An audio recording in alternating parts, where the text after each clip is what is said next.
We have volts up top, 2 grams per second. So what this means is that for whatever the volt range is, you have a corresponding airflow. you have a corresponding airflow, excuse me.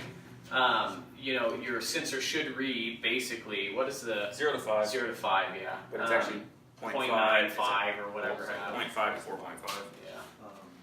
But it doesn't matter. Like, we don't need specifics. We just need to tell people and draw what it looks like. Okay. You should just draw the actual picture, the graph. Do you know what it looks like? The graph? Oh, you talking about this? Yeah.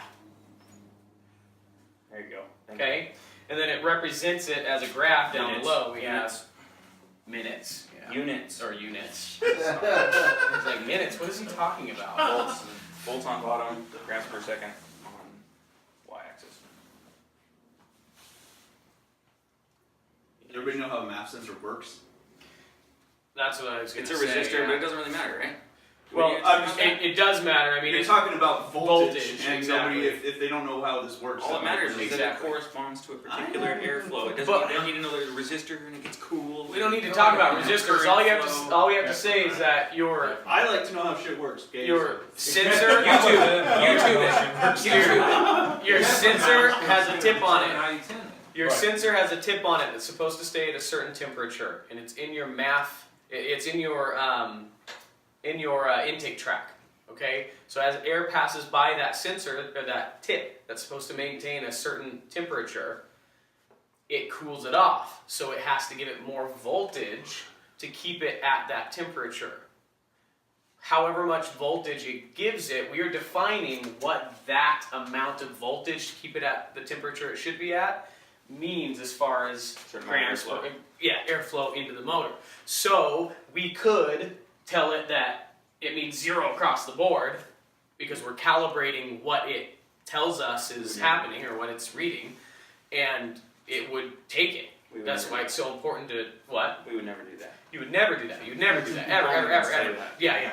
And it would take it. But that's why it's so important to know that you can't go nilly-dilly into things like this because you can totally screw your motor in a lot of different ways. So what Jeff's talking about, graphically speaking, what Jeff's talking about, let's say at this particular voltage that he's logging, and he wanted to target a particular air-fuel ratio, but what he's seeing when he's logging his wideband, which you can set your your wideband up to actually log, rather than just show you a number on the gauge, you can actually log it to ATR or through open source, and you'll have a log. Let's say that he's targeting 11. And let's say he's reading on his wideband 11.5. So he needs more fuel. In order to get more fuel, he needs to go to that corresponding voltage and add more air. And then, but maybe up here, he's fine. And let's hope that it doesn't ever look too terribly ugly and wavy. It should be relatively smooth, but you do have to make adjustments for what the car wants for fueling. And so add more fuel, or add more air, add more fuel. And that's basically what we're talking about when we're talking about going into the mass scale and making changes at particular voltage ranges in the log in order to hit. If he was under, or if it was the opposite and he was too rich, he would pull some air out. And then it would pull some fuel out and you'd lean it out a little bit to wherever you wanted it. Does that all make sense? Is that better to see on a picture than talking numbers? And The reason why it matters is because your MAF sensor is telling your motor how much air it has, and then it decides how much fuel it needs to give it to achieve your targeted fueling. And there's no compensations other than D. It decides how much it needs to open the injector to get the desired air fuel. And it's not all going to your make a computer compensation. is doing is calculating how long do I want to open up my injector.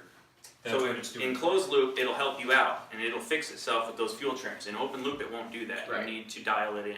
Right. And that's why having your So- injector settings is also very important. Yep. Because it needs to know How did you erase that? So what it's just use working your with. finger. Just use your finger, dude. Yeah, Just try to erase. This legit didn't come with an eraser? No, it didn't. Dude, it was $17. If it was $19, Piece of excuse me, garbage. if it was $250 and had Cobb on it, Yeah. I would have gotten it. Yeah. So Should have worn my cob here. So, right.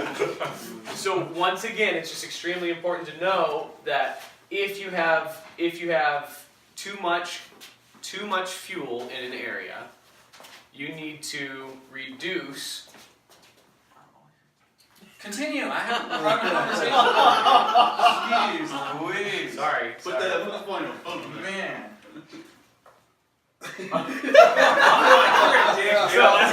I'll ask him So you're not gonna be very quiet. I don't know. I felt some shit talking.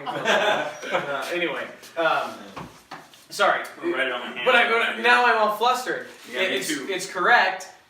If you have too much fuel, you need to reduce the amount of air that it thinks is going into your You motor. need to tell the Tell ECU line ECU. have less air going in, so that Exactly. way it calculates less Right. injector pulse width, and therefore you get less fuel. So if And you're so running you rich get in a your certain area, the way that you're going to figure that out is you're going to be logging math voltage along with your command fuel, which is, so math voltage being this, command fuel being what it Target. is you're targeting and what you're, but it's different than only what you're targeting, it's what the computer, after any added Conversations. additions, anything like that, Elevation, is blah, blah, blah. targeting, exactly. So that's actually what you want to measure it to. And then your actual air-fuel ratio. Can we move on to wastegate duty cycle yet? Almost, yeah. Yeah, give me a moment. I feel give like you a fuel moment is- to feel that. Fuel is very important. I feel like they should have it. No? What But else? they, And there's a lot to getting there's a fuel lot. right. Yes. It's pretty good on Okay. an OTS map, right, Jeff? Oh, yeah. Yeah. No, it's great. Dialed in, run it. Command fuel, math voltage, and actual fueling that you're actually seeing. So your wideband. Okay? If you find that in a certain area, say 3, why did I write 3? Oh yeah, I did. Yeah, 3. So 3.0. So say 3.0, 3 volts. Say in the 3 volt area, you're seeing that you're running 10% rich. You're going to want to go into that 3 volt area and you're going to want to Lean it out. lean it out. You're going to want to pull out air from the scaling by multiplying it by what I said here. So 0.9. Right. So you could actually click on that cell and you can tell it multiply by 0.9 and you've pulled 10% out because you multiply it by 0.9. And then you go and you do a poll and you look, did my 0.9 put me where I want it to be? And don't be surprised if it takes a couple, 3 or 4 polls to get it in, perfect. Perfect. So, And you don't want to have a math curve that is Jerky jerky. Should not look like should that. not look like that. Okay? Just because you're running rich in this area doesn't mean you want to dump only that area and make it look really, really janky and wonky like mine did at some point in time. I was doing it something incorrectly. else is going on if you wind Something up with the else. math curve that looks like that. Mhm. You Should have be something else relatively going smooth. on, possibly in the tune or possibly mechanical, Yep. Right. and you're Compensating compensating for it in the tune. You want it to be like that, if that means like that, or taking out a little bit and it being like that, or a little bit of a, You can, you can have a tiny little bit of a wave, but not a lot. yeah, things like that are okay, but you don't want to make any crazy adjustments like that. You would do it in a different place that we'll talk about later on, or Or you have a investigating mechanical mechanical problem. issues, yeah.